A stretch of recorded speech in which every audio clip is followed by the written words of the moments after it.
itu tidak bisa kita ikut campur. Itu betul-betul adalah takdir daripada Allah Subhanahu wa Ta'ala.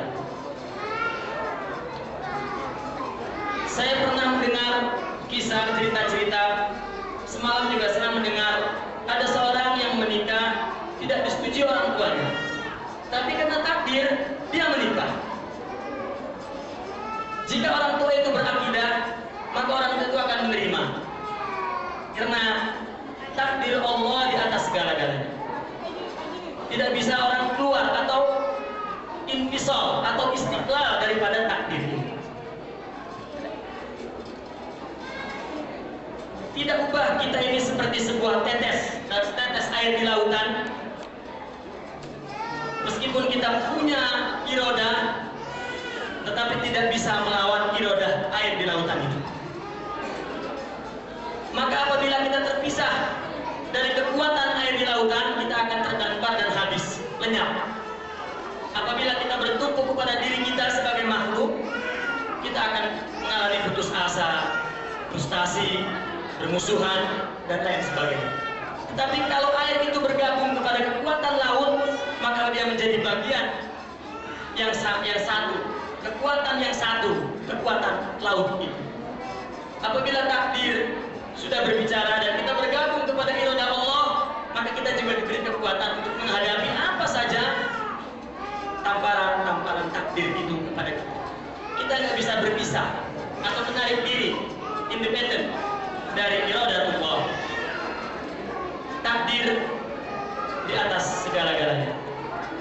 Kita hanya berusaha untuk terus mendekati takdir melalui hukum sebab akibat kepada apa yang kita inginkan. Tapi di balik itu Allah fa'alul lima yurid. Allah adalah yang dapat melaksanakan segala keinginannya. Beliau khaliq. Berarti makhluk adalah seorang yang belum tentu dapat melaksanakan segala keinginannya. Betapa kita punya banyak keinginan, tetapi tidak bisa kita laksanakan. Betapa kita tengah melaksanakan sebelumnya tidak pernah kita inginkan. Maka lagi-lagi dengan iman itu dan tauhid kita bergabung kepada atau menyatu atau apa yang dikatakan beriman kepada qada dan qadar Allah yang termasuk kepada rukun iman kita yang keenam. Iman dan percaya kepada kekuasaan dan kebesaran Allah. Maka dengan tidak keluar dari iman dan keyakinan ini, tidak terjadi frustasi, tidak terjadi putus asa, tidak terjadi saling salah menyalahkan, dan tidak terjadi adawah wal baghdha. Hadirin yang berbahagia, saya ingin mempertajam di poin pertama ini. Mudah-mudahan tidak panjang ceramah ini. Kita sering melakukan satu realita perkawinan lah, contohnya karena memang hari ini adalah hari perkawinan. Ada kisah orang menikah dan kemudian berhasil karena dibantu oleh teman-temannya. Lalu ada orang yang menikah gagal karena katakan ada orang ketiga yang menggagalkannya. Kalau kita percaya kepada Allah, nikah itu adalah jodoh. Kalau dia menjadi sebab kesenangan kita, itu juga menjadi sebab kegagalan kita. Kalau dia tidak berdaya dengan irodah Allah, seperti halnya kita tidak berdaya jadi menikah atau tidak jadi menikah, lalu kenapa kita marah kepada sebab? Sehingga ada ulama yang mengatakan, jika orang yang akidahnya cetek seperti itu, tidak ubahnya seperti anjing. Ketika dipukulkan anjing itu oleh orang dengan kayu, anjing itu menggigit kayunya. Padahal yang menggerakkan kayu itu adalah orang di belakang kayu itu.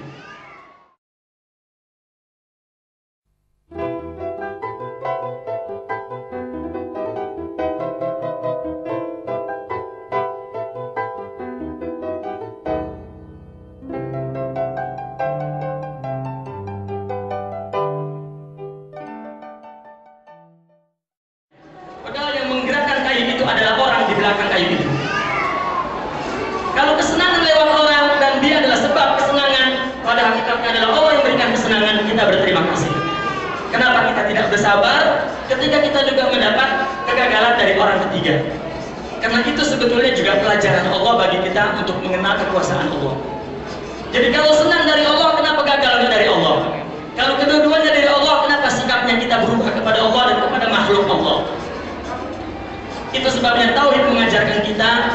bahwa jodoh mati adalah dari Allah.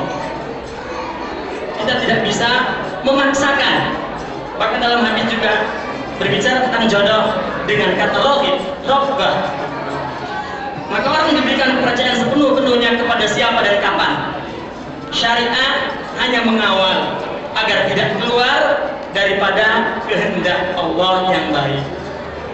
Syariat hatta dalam wali ijbar sekalipun baru berlaku ketika si putrinya atau si putranya memilih orang yang lain agama, orang yang fasik, orang yang rusak, baru syariat mempercayakan kepada orang tua untuk menggunakan kekuatan walinya agar memaksa anaknya untuk menikah dengan orang yang baik. Standarnya syariat.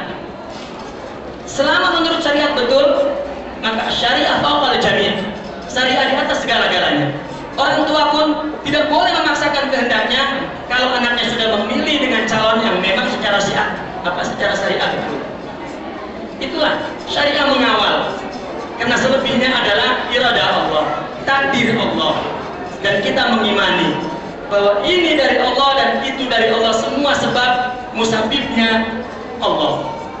Hatta dalam pelajaran balaghah kita belajar syafa at-tabibul marid. Syafa fi'il, at-tabib fa'il, al-marid maf'ul. Balaghah kita mengajarkan tabib ini adalah fa'il majazi, bukan fa'il hakiki. Karena yang menyembuhkan hakikatnya adalah Allah. Jadi kalau itu sebab, ini sebab, kenapa ada permusuhan? Kita dengan sebab. Itu tanda kita terlepas dari tauhid. Umat Islam terjadi perpecahan karena tauhidnya kurang. Tauhidnya yang tidak usuh. Bahwa musabbib hakiki, fa'il hakiki, mu'adzir hakiki adalah Allah Subhanahu wa ta'ala. Itulah ayat surat At-Tolak yang ketiga.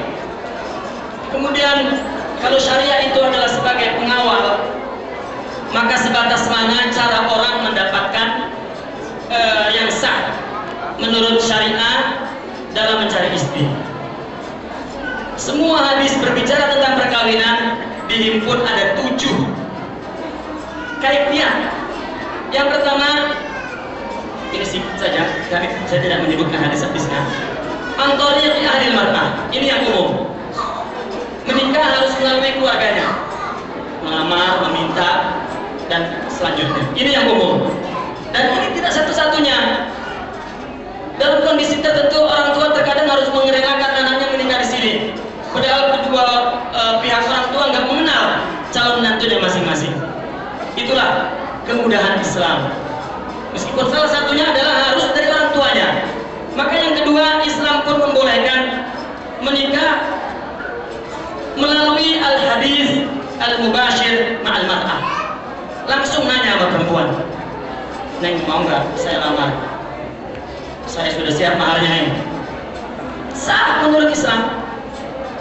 Yang penting khasais dan muwasafat yang ada dijelaskan dalam Islam betul. Dia berakhlak, beragama, dan lain sebagainya. Ini kaifiat cara untuk membina, artinya untuk melakukan alat hubungan perkawinan. Maka lewat keluarganya sah, lewat perempuannya pun sah, selama berada di atas khasais